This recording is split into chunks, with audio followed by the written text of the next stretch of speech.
ছাত্ৰ বন্ধুসকল তোমালোক ভালে আছা নিশ্চয় আহাচোন আজি আমি আলোচনা কৰো বিশ্ববিখ্যাত আমেৰিকান গল্পকাৰ ও হেনৰীৰ দ্য ফাৰ্নিছড ৰুম গল্পটোৰ বিষয়ে। এই গল্পটো সৌৰভ কুমাৰ চলিহাই অসমীয়ালৈ অনুবাদ কৰিছে আৰু গল্পটোৰ নাম দিছে এটা সজ্জিত কোঠালি। এতিয়া গল্পটোৰ বিষয়ে আলোচনা কৰাৰ আগতে গল্পকাৰজনৰ বিষয়ে আমি অকণমান জানি লওঁ আহা। ও হেনৰীৰ সম্পূৰ্ণ নামটো আছিল উইলিয়াম সিডনী পৰ্টাৰ আৰু তেখেতৰ জন্ম হৈছিল 1862 চনৰ 11 ছেপ্টেম্বৰত আমেৰিকাত নৰ্থ কেৰলিন নামৰ ঠাইখনত। তেখেতে বিভিন্ন ধৰণৰ পেছাত নিয়োজিত হৈছিল আৰু ইয়াৰ মাজেৰে তেখেতৰ যিটো জীৱন সংগ্ৰাম সেই জীৱন সংগ্ৰামটো আমি দেখা পাওঁ, কিন্তু তাৰ মাজেৰে তেখেতে নিজৰ সপোন পূৰণ কৰাত আৰু 600ৰো অধিক গল্প ৰচনা কৰি সমগ্ৰ বিশ্ববাসীৰ মনত গল্পকাৰ হিচাপে প্ৰতিষ্ঠা লাভ কৰাৰ কথাটোৱে আমাক আচলতে এটা প্ৰেৰণা দিয়ে। এতিয়া তেখেতৰ আমি কেইটামান উল্লেখযোগ্য গল্পৰ বিষয়ে জানি লওঁ আহা। ও হেনৰীৰ প্ৰথমখন গল্প সংকলন 1904 চনত প্ৰকাশ পাইছিল কেভেজেছ এণ্ড কিংছ। আন এখন অন্যতম গল্প সংকলন হ'ল তেখেতৰ দ্য 4 মিলিয়ন। তেখেতৰ কেইবাটাও উল্লেখযোগ্য গল্প এতিয়াও পাঠকৰ মাজত চৰ্চা হৈ থাকে, যেনে the gift of Magi, the skylight room, the green door, a blackjack bargainer, the princess and the puma, the last leaf ইত্যাদি। আমি দেখা পাওঁ তেখেতৰ গল্পসমূহৰ অধিকাংশৰে মাজত যিবোৰ চৰিত্ৰ দেখা পোৱা যায় সেই চৰিত্ৰবোৰ সমাজৰ সাধাৰণ শ্ৰেণীৰ মানুহৰ চৰিত্ৰ দেখা পোৱা যায়। লগতে নিসংগতাৰ চিত্ৰ খুব চমৎকাৰিত্বভাৱে হেনৰীৰ গল্পসমূহৰ মাজত ফুটি উঠিছে। গল্পৰ বিষয়বস্তু বা বৈশিষ্ট্য বুলি ক'বলৈ গ'লে আমি দেখা পাওঁ যে হেনৰীৰ গল্পত বিষয়বস্তুৰ গভীৰতা দেখা পোৱা যায়। তদুপৰি শব্দৰ খেলা খুব সুন্দৰভাৱে দেখা পোৱা যায়। চৰিত্ৰসমূহ খুব নিখুঁতভাৱে অংকন কৰা হৈছে আৰু আটাইতকৈ গুৰুত্বপূৰ্ণ তেখেতৰ গল্পৰ মূল সম্পদটো হৈছে চমকপ্ৰদ পৰিসমাপ্তি। এতিয়া আমি এটি সজ্জিত কোঠালি গল্পটোৰ এটি চমু আলোচনা কৰোঁচোন আহা। গল্পটো এটি ছায়াঘন পৰিৱেশত ৰহস্যময়তাৰে বৰ্ণনা কৰা হৈছে। গল্পটোত এফালে আধিভৌতিক কৰ্মকাণ্ডৰ আকৰ্ষণীয় বৰ্ণনা আছে আৰু আনফালে আছে মানসিক ভাৰসাম্যহীনতা। এই দুয়োটা দিশেই পাঠকৰ মনত বাস্তৱ হৈ ক্ৰিয়া কৰিছে। গল্পটোৰ আৰম্ভণি খুব আকস্মিক। ৰেড ব্ৰিক এলেকাৰ জনসংখ্যাবহুল এটা অঞ্চলৰ ভাড়াঘৰলৈ আগমন ঘটিছে এজন অভ্যাগতৰ। কেইবাটাও ঘৰৰ সন্ধান কৰাৰ পাছত তেওঁ উপস্থিত হৈছেহি 12 নম্বৰ ভাড়াঘৰৰ দুৱাৰদলিত। প্ৰথম অংশতে গল্পটোৰ আংগিক কলাকৌশলৰ পৰিচয় পোৱা যায়। উদাহৰণস্বৰূপে গল্পটো এনেদৰে আৰম্ভ হৈছে: অশান্ত জংগম সময়ৰ দৰে পলায়মান নিম্ন পশ্চিমাঞ্চলৰ ৰেড ব্ৰিক এলেকাৰ জনসংখ্যাৰ এটা বিৰাট অংশ।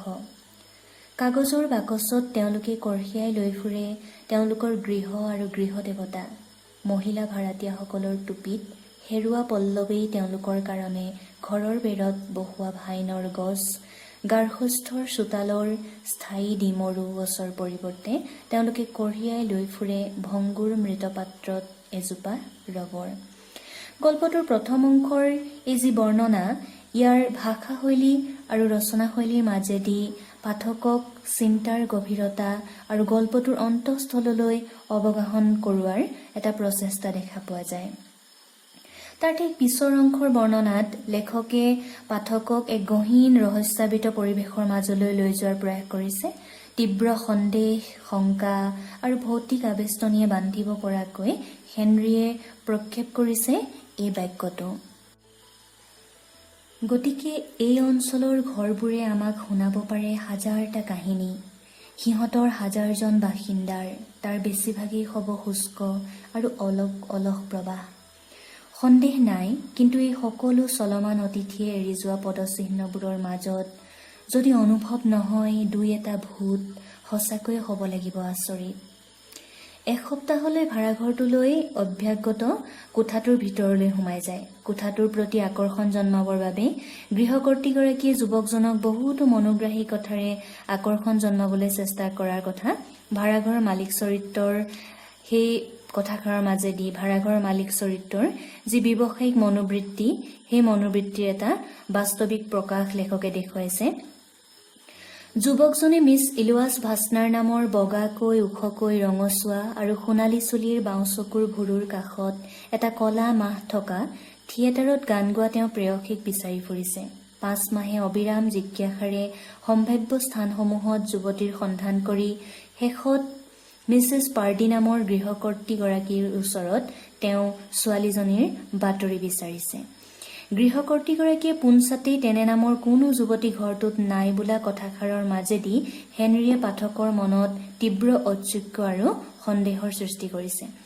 যুৱকজনে কোঠাটোত প্ৰৱেশ কৰি এক ধৰণৰ অস্বাস্থ্যকৰ বিৰক্তিকৰ এটা পৰিৱেশৰ মুখামুখি হৈছে। তেওঁৰ চেতনাত অহৰহ ক্ৰিয়া কৰি থকা প্ৰেয়সীৰ চিন্তাই কোঠাটোৰ মাজেৰে যুৱকজনৰ মনলৈ অস্পষ্ট, বিশৃংখল আৰু বিক্ষিপ্ত চিন্তাৰ সমাহাৰ নমাই অনা দেখা পোৱা গৈছে।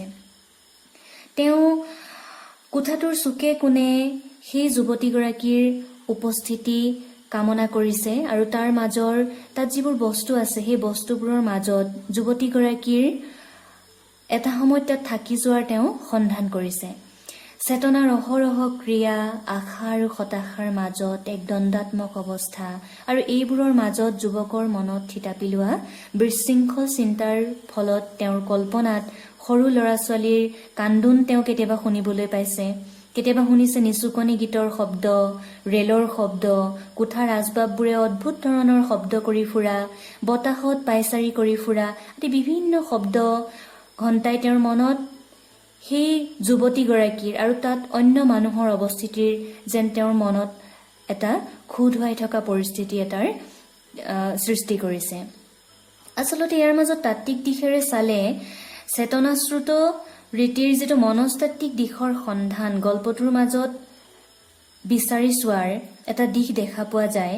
আৰু একেবাৰে শেষত যেতিয়া এটুকুৰা ছাটিনৰ কাপোৰ হাতত পৰাত যুৱকজনে আশা আৰু সন্দেহৰ আৱৰ্তত মালিকনীৰ কাষ চাপিছে আৰু সেই ভাছনাৰ নামৰ কোনো যুৱতী ভাড়াঘৰত থকা নাই বুলি যেতিয়া তেওঁ একেষাৰেই কৈছে, তাৰ মাজত যেতিয়া যুৱতীগৰাকীৰ নাম উল্লেখ হোৱাৰ পিছত একেবাৰে শেষত যুৱকজনে যেন ক'ৰবাত সেই হেৰাই থকা পোহৰকণ যেন ক'ৰবাত পাইছে আৰু সেই অন্তিম পোহৰকণ শেষত যেতিয়া তেওঁ একেবাৰে নিৰাশ হৈ পৰিছে যে তাত সেই যুৱতীগৰাকীৰ কোনো অস্তিত্ব নাই আৰু কোনোদিন সেই যুৱতীগৰাকী তালৈ অহা নাছিল আৰু ইমান কেইবাটাও ঘৰত যুৱতীগৰাকীৰ সন্ধান কৰি যেতিয়া যুৱকজনে সেই আশা হেৰুৱাই পেলাইছে যে তাই হয়তো আৰু জীয়াই থকা নাই, গতিকে সেই মুহূৰ্তত তেওঁ গেছটো খুলি দুৱাৰ খিৰিকীবোৰ মাৰি বিচনাত বাগৰ দিছে।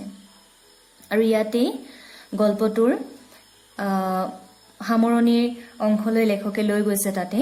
আৰু সেই বৰ্ণনাখিনিৰ মাজেদি গল্পকাৰে ইয়াৰ মাজত তীব্ৰ উৎকণ্ঠা আৰু পৰিণতি পাঠকৰ মাজলৈ এৰি দিছে।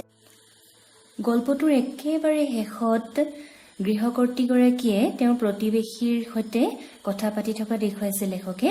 আৰু তাতেই গৃহকৰ্ত্ৰীগৰাকীয়ে এটা কথা কৈছে যে এসপ্তাহৰ আগতে তেওঁৰ ভাড়াঘৰত চকুৰ বাওঁভুৰুৰ কাষতে এটা কলা মাহ থকা এজনী ছোৱালীয়ে আত্মহত্যা কৰিছিল। আৰু এই কথাষাৰেই গল্পটোৱে ইমান সময় ধৰি ৰখা পাঠকৰ মনৰ যি উৎকণ্ঠা, সেই উৎকণ্ঠাক পৰিণতিৰ মুখলৈ এটা গতিদান কৰোৱাইছে। ইয়াতে গল্পটোৰ সমাপ্ত হৈছে। গতিকে আমি দেখা পাওঁ যে গল্পটোৰ মাজেদি এক ধৰণৰ অস্তিত্বশীল আৰু অস্তিত্বহীন দুই ধৰণৰ এটা অৱস্থিতিৰ বৰ্ণনা কৰিবলৈ যাওঁতে লেখকে কিন্তু পাঠকৰ মাজত একেবাৰে শেষ স্তৰলৈকে, প্ৰথমৰ পৰা শেষলৈকে পাঠকৰ মনত এটা তীব্ৰ উৎকণ্ঠা, কি হ'ব তাৰ পাছত, এই ধৰণৰ এটা ভাৱ কিন্তু একেবাৰে শেষলৈকে ধৰি ৰাখিবলৈ সক্ষম হৈছে। আৰু তাৰ মাজতে আচলতে হেনৰীৰ গল্পকাৰ হিচাপে তেওঁৰ যিটো গুৰুত্ব, গল্পকাৰ যিটো প্ৰতিভা সেই প্ৰতিভাৰ আমি উমান পাওঁ